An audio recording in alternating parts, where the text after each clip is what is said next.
Property values are declining here in Florida. First off, let me introduce myself. My name is Troy Funk, and that's Funk, F-U-N-K, Funk. I am a licensed real estate broker on the west coast of Florida. I handle the entire state of Florida, and I've been in the business going on 40 years. And today I want to share some value with you. And if I do, please hit the like button, hit the subscribe button, hit the little bell so we can remain friends. So let's just talk about property values declining in Florida. What does that mean? Well, first off, I want to give you some perspective of where I'm at right now. I am on the southernmost point of Siesta Key, and it's absolutely beautiful here. Siesta is known to be one of the most beautiful beaches in the world, and I know you can see, well, where are the people, right? Well, I'm kind of past that a little bit. As I said, I'm on the south end, and I'm actually walking to Casey Key. It's about 3 o'clock during the day. It's a cloudy day, and a lot of people don't know about this little private spot. So there's so many beautiful places in Florida, and that's why people come to Florida, the beach, right? The lifestyle, the magic, there's a lot here. There's been a lot of changes to our market, especially in the last 6 months. Continuing on about these changes and market values declining, well, let's just go back in time a little bit and talk about where we were, where we are right now, and where I believe we're headed for the future. First off, where we were in a market not too long ago where we had historic low interest rates. We've probably had more buyer demand to get financing than we've ever seen. And a lot of that also transcended into refinances, and the mortgage industry has been very healthy with helping people refinance and also to get new financing on property. So that wasn't too long ago. And since that point, interest rates have doubled. So big change, right? That's number one. Number two is we had COVID. COVID just mucked everything up. It's changed the world as we know it today in a good way and in a bad way, because with COVID, we had a lot of people working from home and saying, I like this life. This is a good life, but why do I live where I live? If I can live anywhere that I want and I can choose to live anywhere I want, why don't I move to Florida? So we've had a lot of influx of people coming to Florida, and we haven't been able to keep up with the demand. The demand has been so much greater than the supply. Supply and demand imbalance, we've seen a huge run up on prices to the point where in a lot of areas it's just not affordable anymore to purchase here in Florida. It's the affordability has gone away depending on where you're at. The other thing that's changing is I have never seen so many apartment buildings under construction as I do right now, especially here in Florida. They're all over the place, and what's insane is what they're renting these apartments for. I mean, typically a one-bedroom apartment, and I'm in Sarasota, Florida, and of course, to kind of timestamp where I am in this time period, but a one-bedroom apartment under $1,000 a month, 1,000 square feet, is going to run you somewhere around $2,000 a month in Sarasota.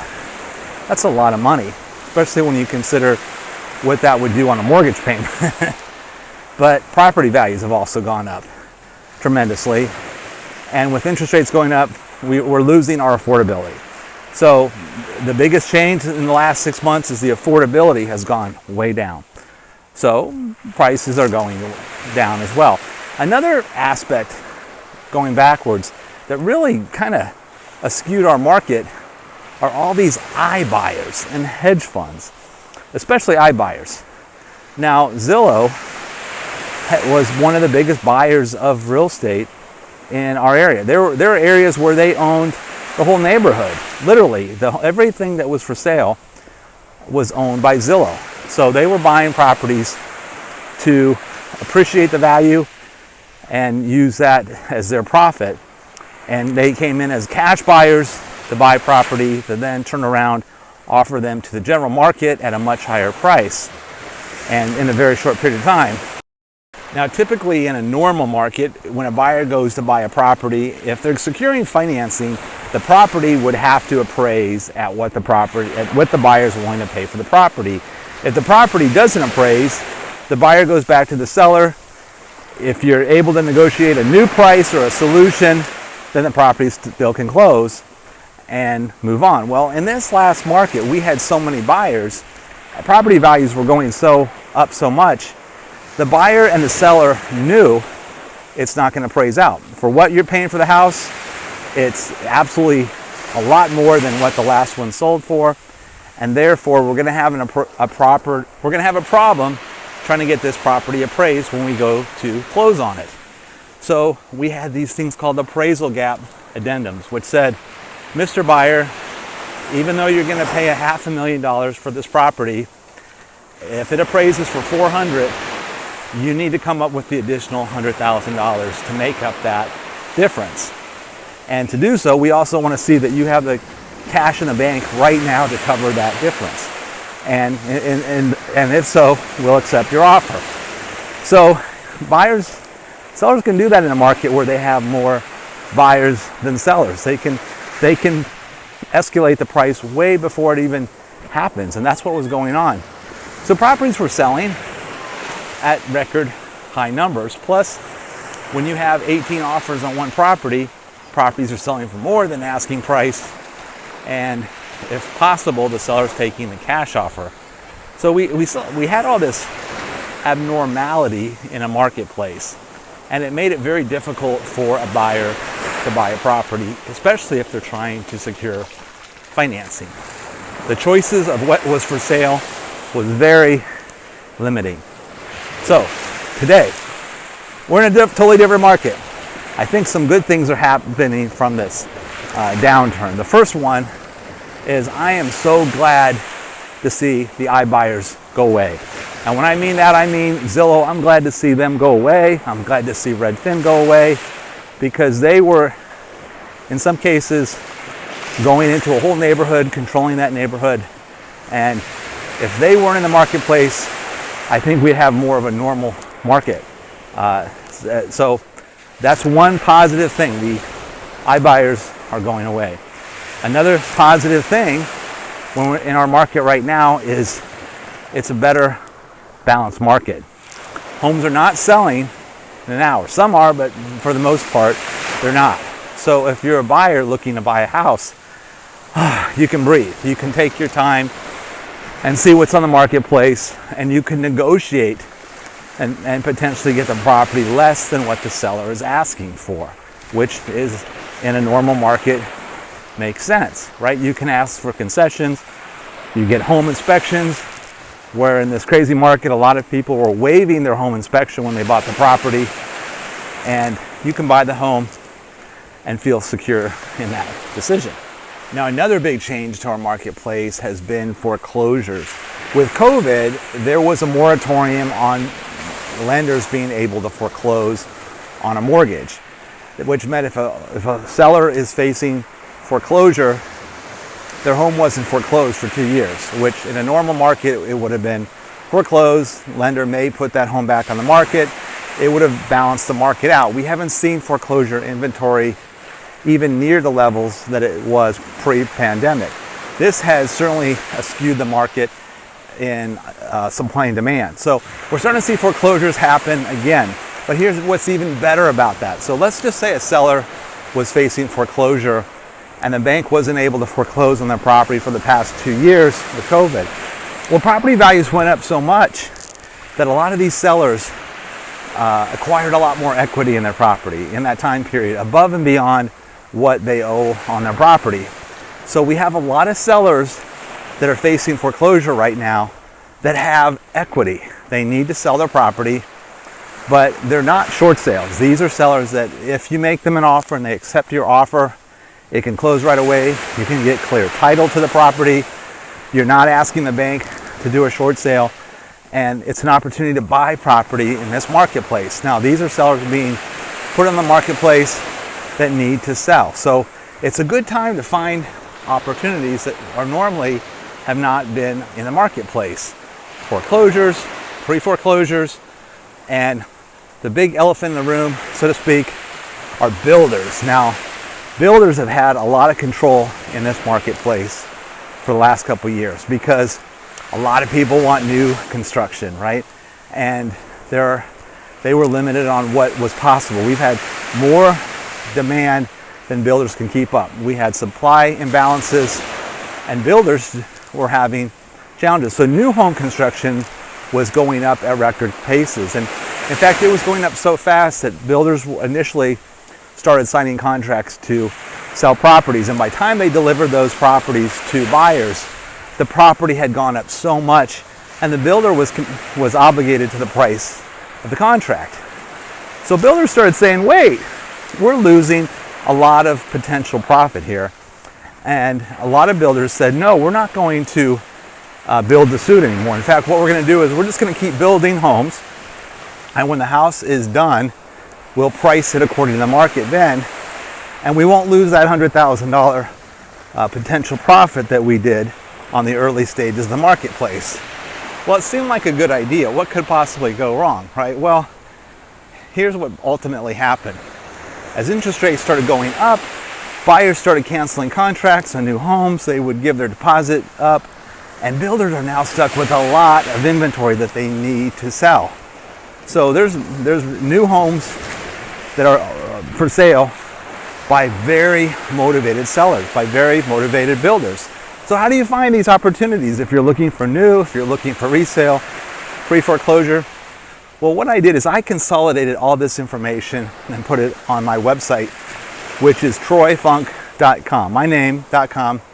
And on that website, you can look up new homes, pre-foreclosures, foreclosures, and see what's possible in the marketplace. Now, when you're looking for new homes, type in the area that you're looking at, and you can see an abundance of choices. Now, Lakewood Ranch is a real popular community in our area in Sarasota. And in Lakewood Ranch alone, there's over 170 opportunities right now on new construction. I would say mostly from builders that are motivated to sell.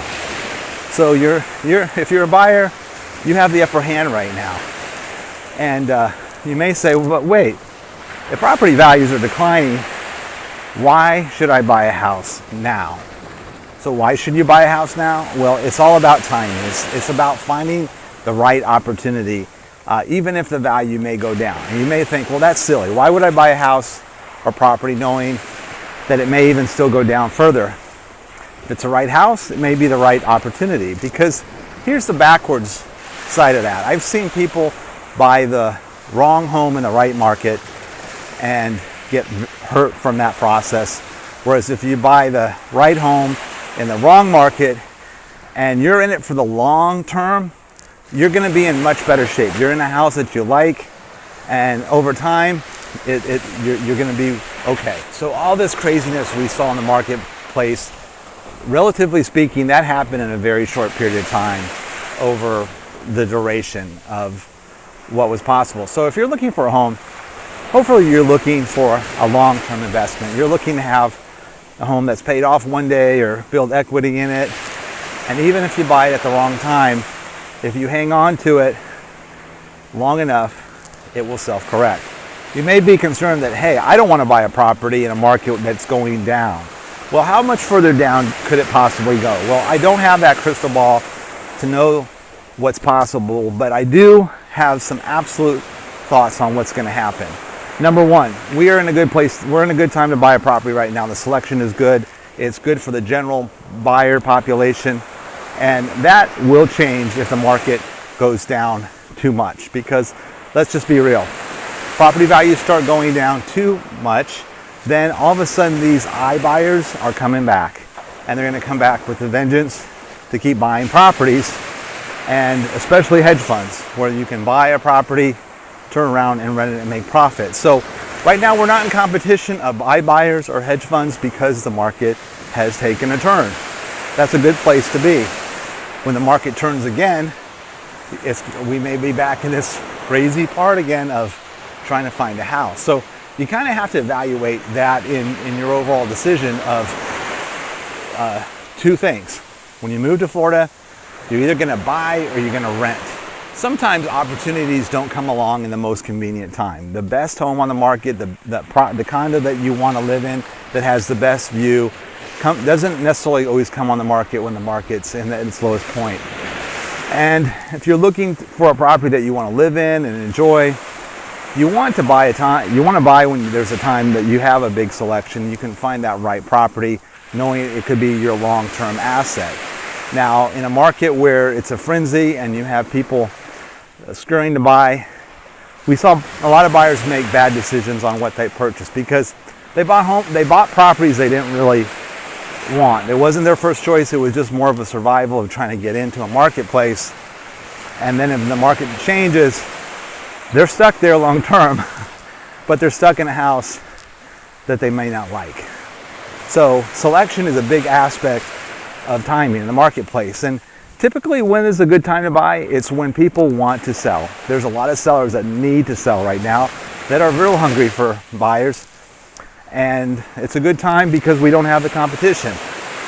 A bad time to buy is when there are so many, your competition is fierce and you're going to pay through the nose, which is what we just saw.